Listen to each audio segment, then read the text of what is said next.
Paul and Ephesus. In the 1st century AD, what we now call Turkey was a thriving and prosperous region.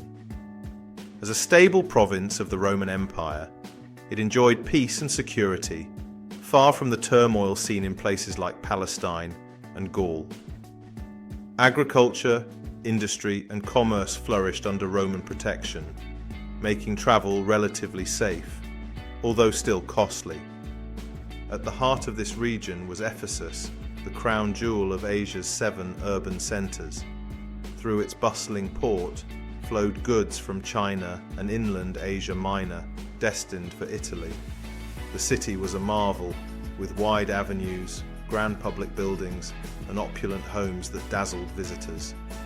The theatre alone could seat 25,000 people. Among the many temples, the most famous was the Temple of Artemis, one of the 7 wonders of the ancient world, 4 times the size of the Parthenon. Power and society in Ephesus.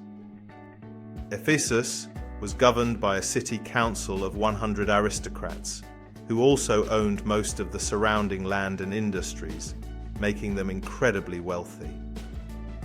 However, the city's true strength lay in its large middle class of merchants, businessmen, and craftsmen. Although not as wealthy as the aristocrats, this group was dynamic and upwardly mobile. It wasn't uncommon for a slave craftsman to become a prosperous free businessman. Trade associations united rich and poor, free citizens and slaves, though everyone was acutely aware of their social status. Politically, non-aristocrats had little power, yet they accepted the system as long as trade and industry thrived. Riots and strikes were rare and quickly suppressed. The urban poor were kept in line with a combination of strict discipline and free bread and entertainment. Meanwhile, tenant farmers on aristocratic estates remained isolated from city life. Religion as a tool. Ephesus, like many cities in Asia, was home to a diverse mix of ethnic groups, each with its own social and economic systems. The Jewish community here was the 4th largest in the empire. Rome encouraged these groups to mix, promoting the idea of a unified world order. The Roman peace was a common theme in propaganda, supported by various religious and philosophical ideas. The cult of the Roman emperor aimed to foster patriotism, though it mainly affected civic leaders. Ordinary people encountered it only when required to offer incense to the emperor's guardian deity during an oath. Roman state religion, distinct from the emperor cult, was more about performing precise rites to gain favor from the gods for the community. Personal faith or mystical experiences were largely frowned upon. Syncretism and religious blending.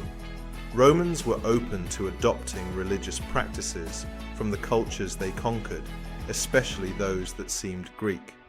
Over time, as different ethnic groups lived side by side in cities, their religious practices began to blend.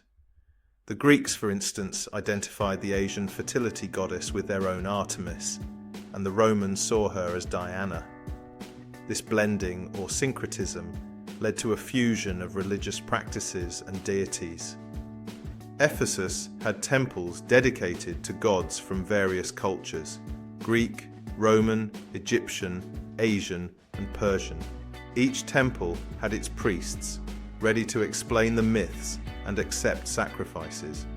However, incense had largely replaced animal sacrifice, except during festivals. Daily worship involved hymns, prayers, and incense, but the old gods were losing their hold on the people. The state continued to support them, and wealthy citizens funded magnificent temples, but the general population was more interested in the elaborate festivals, processions, and games. Paul's conversion. Paul, originally a Jew born in Tarsus in the 1st decade AD, was educated in both Greek disciplines and the Pharisaic interpretation of Jewish law. He was familiar with Greek literature and rhetoric, but also deeply rooted in Jewish traditions. As a Pharisee, Paul was part of a group that believed they were set apart to study and live by the Torah, awaiting a Messiah who would liberate Israel. When some Jews began preaching that Jesus was the Messiah, many Pharisees, including Paul, opposed them fiercely. But around AD 35, Paul had a life-changing encounter with Jesus, as recorded in Acts 9, 1-19, realizing that he was persecuting the very God he claimed to worship. This encounter transformed Paul from a strict observer of Jewish law to a devoted follower of Jesus Christ. He soon joined the very group he had been persecuting and was commissioned by God to spread the message of Jesus to both Jews and Gentiles. Paul's mission in Ephesus. Paul had already been a missionary for about 17 years when he arrived in Ephesus, as mentioned in Acts 18, 19, 21. After his colleagues had laid the groundwork, Paul established a base for long-term evangelism in the city, working with fellow missionaries and local Christians to build a network of house churches that eventually spread to several cities in Asia. His first converts were likely Jews and God-fearers, Gentiles who admired Jewish worship and ethics but were not ready to fully convert.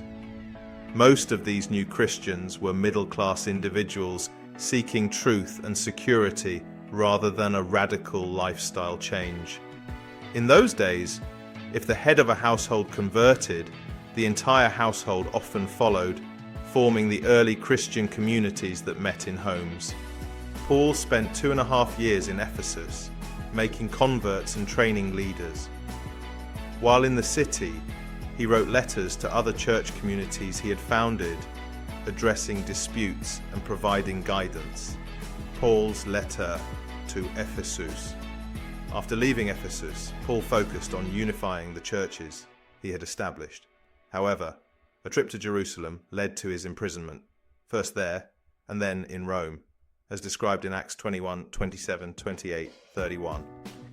After about 2 years, he was likely released around AD 60. A few years later, he was rearrested and sent back to Rome, where he probably wrote his letter to the Ephesians. Shortly after, Paul was tried and executed by the Roman authorities.